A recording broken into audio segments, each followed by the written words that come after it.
Greetings. Welcome to Limitless Alchemy 808. I'm Patience. This is actually the third take for this video, so here we go. I've not got much time before I need to head out here, so I wanted to hop on and make a video of mirror work. Mirror work has done a lot for my experience. I never really had a problem with what I saw in the mirror, even before all of these spiritual awakenings and evolutions but I always felt bad about liking what I saw in the mirror. And that just has a lot to do with narcissistic conditioning. So this channel is a mirror work channel. I am reflecting you in every moment, whether it's something you've been experiencing or someone in your life has been experiencing, and you are seeing the connection and how to transmute it. So with that said, when I was born, my birth person put me into a beauty pageant. And those beauty pageants, especially for babies, I mean, anyone under the age of, 16 years old who has, at the age of 12, you're able to consent for medical treatment. 12, 13, if you want to start getting into beauty pageants, I feel you're old enough to understand what goes on with those things.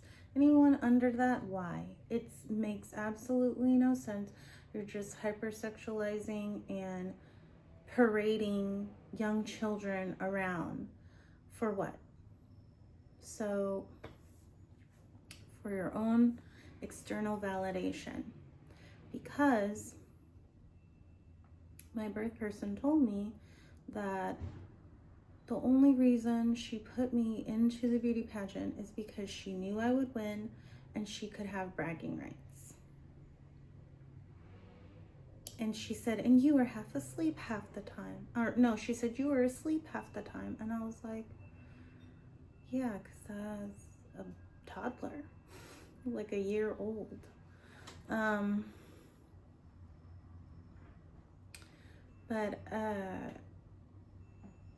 It just, where I'm going with that is, so for her own ego boost, she put me into a beauty pageant where,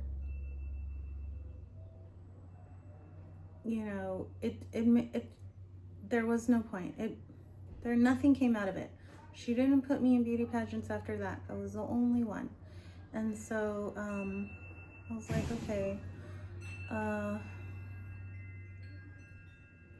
But from what I understand is you have to sell tickets to those. You have to sell like a certain amount of money or a certain amount of tickets, and then it's just exploitation of children. That's all it is. And growing up, I don't ever really recall being too interested in my image, in my reflection. I love taking pictures. I'm very photogenic, I have to say, especially as a child. So you could call me a ham of sorts.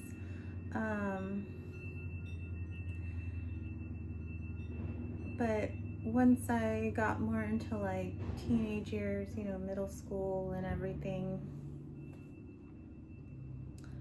I started being like, oh, you know, I'm pretty, I'm this, I'm that, you know, building my confidence in self, building myself, recognizing my self-worth and giving validation.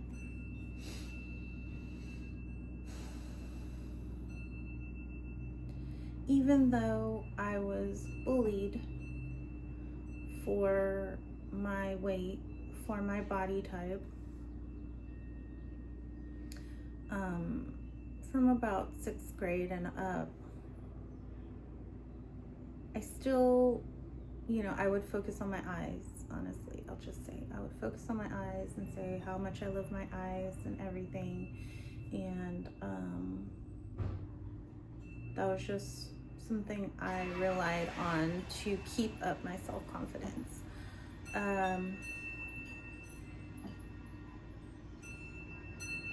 And just kind of looking different than my sisters and everything. And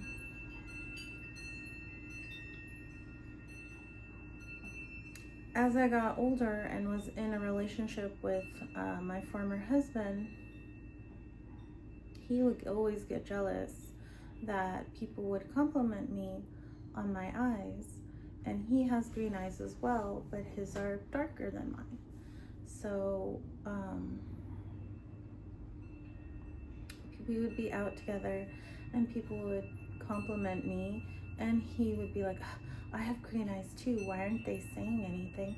And I'm like, well, maybe if you put makeup on, that'll help your eyes stand out and you can get some more compliments. And he's like, I'm not gonna put makeup on. I'm like, then I don't know what to tell you. Like, I mean, people would still compliment me even without makeup, but most of the time I was wearing makeup, so I'd be like, I'm wearing makeup, like, come on, you know, like. And, you know, so when we would go places, especially after our eldest son was born, I kind of let self-care go to the wayside.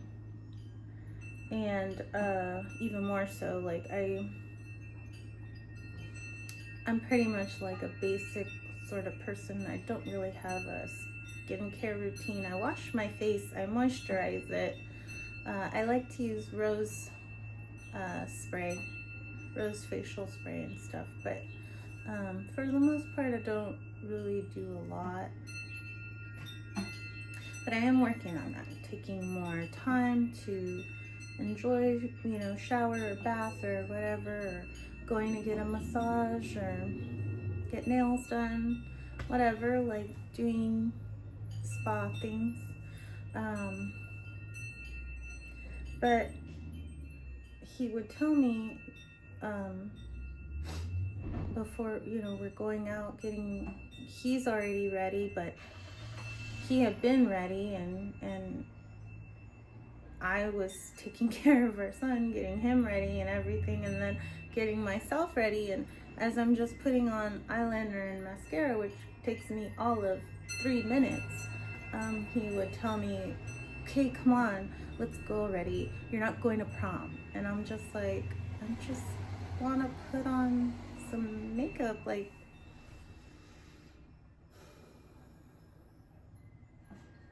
And then, you know, it just was like that all the time. But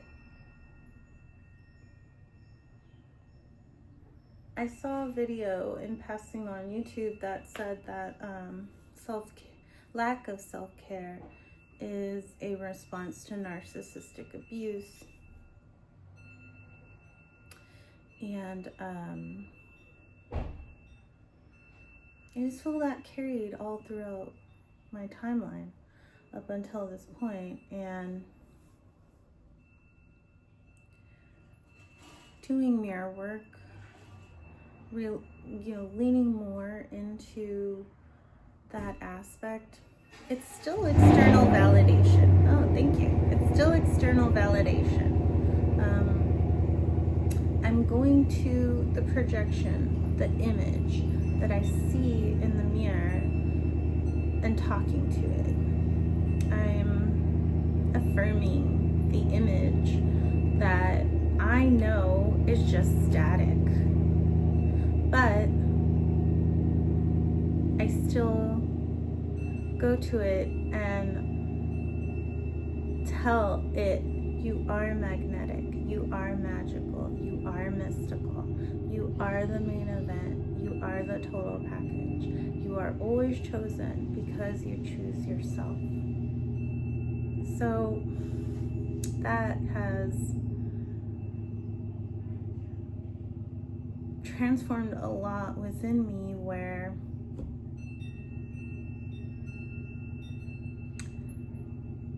I know,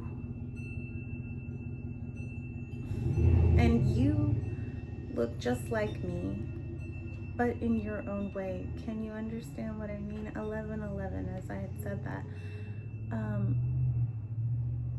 It's because we're all one, we're all connected. Just, I see the universe when I look into your eyes. And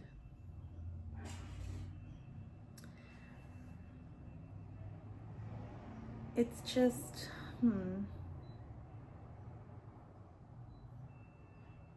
there's qualities, characteristics that are just shared. But gosh, it's like in Cheech and Chong when he's like, why don't we just wear everything the same but different? And I'm just like, yes, that's right. We are the same but different. So I'm like, okay, sorry, I cut my bangs and like the little hairs are itching my nose. But as you could tell, I cut my bangs. Anyway, so that's why what I'm driving at here is, excuse me, throat chakra. What I'm driving at here is that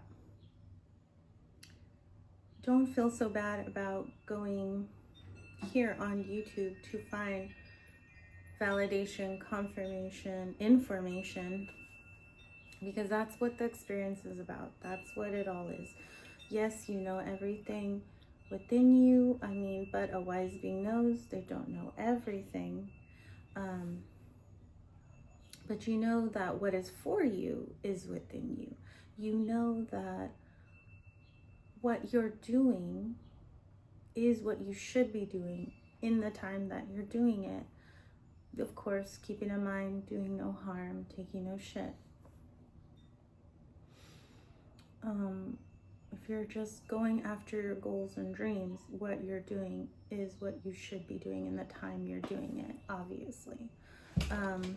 But, you know, clarification is nice. So this video is something that I wanted to create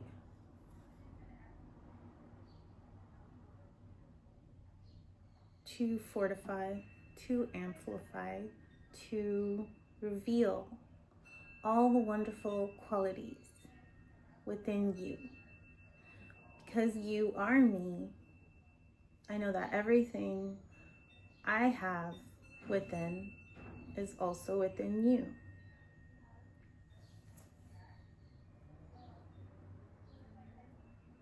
There was something I was gonna say right now and it just went doo-doo-doo. It'll come back.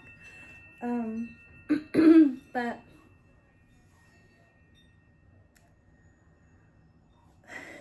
it still doesn't come back. It will though. Anyways, gosh, I'm now stuck on it. Okay, so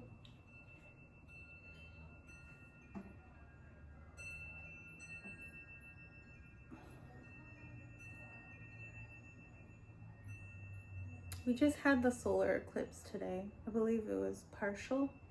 You could only see it in like the northeast of North America, and probably, you know, other parts over there, but when a solar eclipse happens, it's signaling to the collective that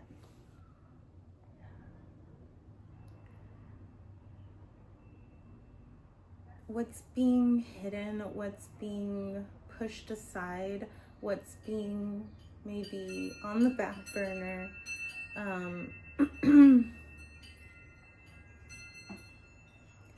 not procrastinated, but, you know, just sort of, you're just dilly-dallying, just to put it bluntly. You're just dilly-dallying. The eclipse is signaling to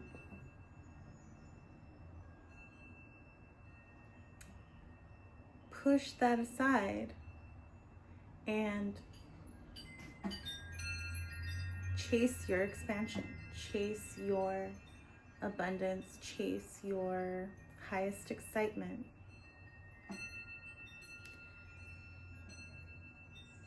The moon is about intuition, but the moon is also about things being hidden, things being unseen, or even refusing to see. And so the moon, you know, tried to muscle in on the sun's time, but the sun was like, no,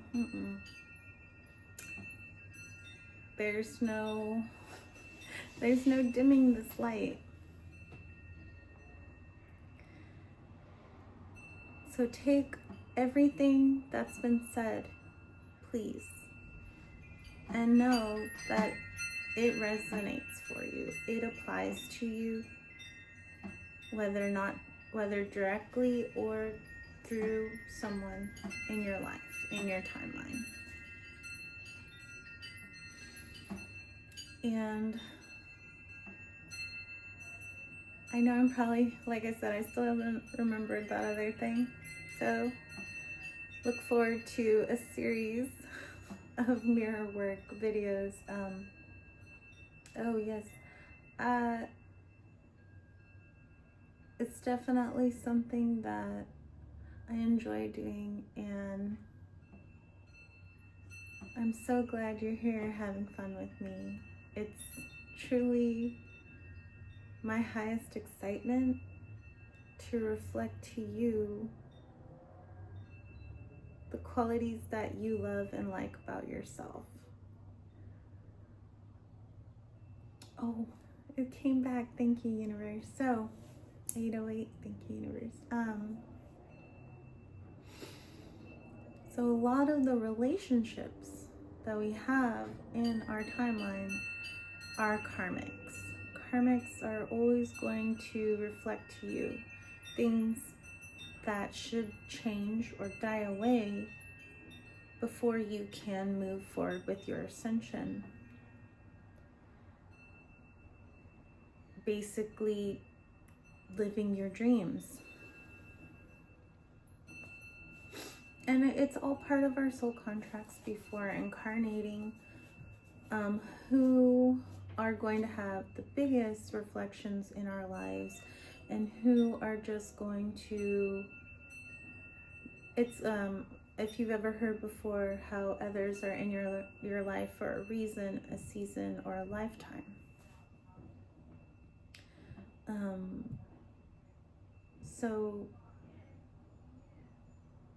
the sooner, each in their own time, there is no rush, don't be hard on yourself, but the sooner you become aware of the lessons that the karmics are teaching you, the less you're going to repeat those lessons in your timeline,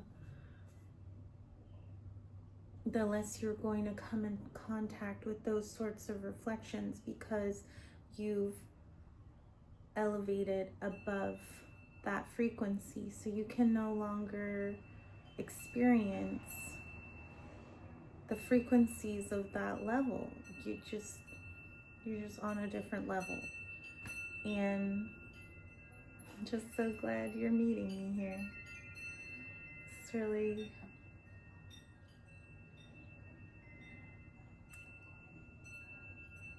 It's very uplifting and fulfilling confirmation that you're here with me.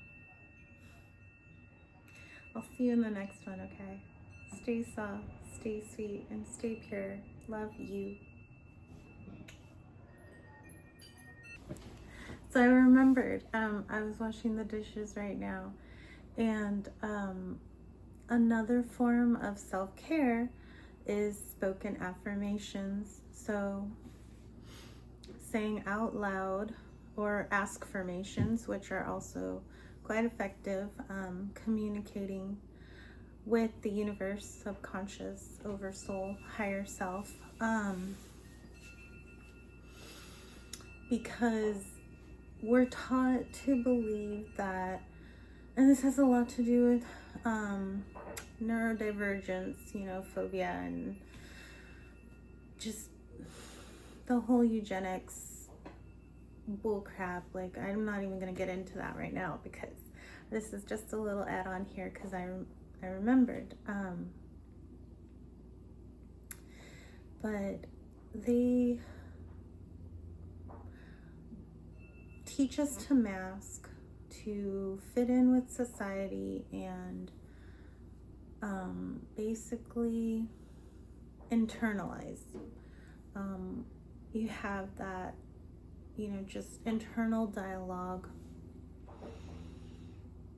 whereas to best communicate with yourself, the spoken word is the most effective way. But being taught to not look like a crazy person, not to be the crazy person, to speak out loud to yourself, talking to yourself. I used to say, it's okay if I talk to myself as long as I don't answer back. But I was speaking out loud the other day, and about the whole chess thing in my other video that I spoke about this, but I was speaking with the universe, of course, and just putting things away in the living room, and my youngest was playing Switch on the couch, and he was like, "Mom, who are you talking to?" And I'm like, the universe, myself, you, anyone who's listening. And he's like, "Oh, okay." And I was just like, yeah, this is how we call things into our lives. We're all witches, all of us witches, because everything that we speak is what we call into our lives, and that is how we cast spells. And everything you speak is created in another timeline.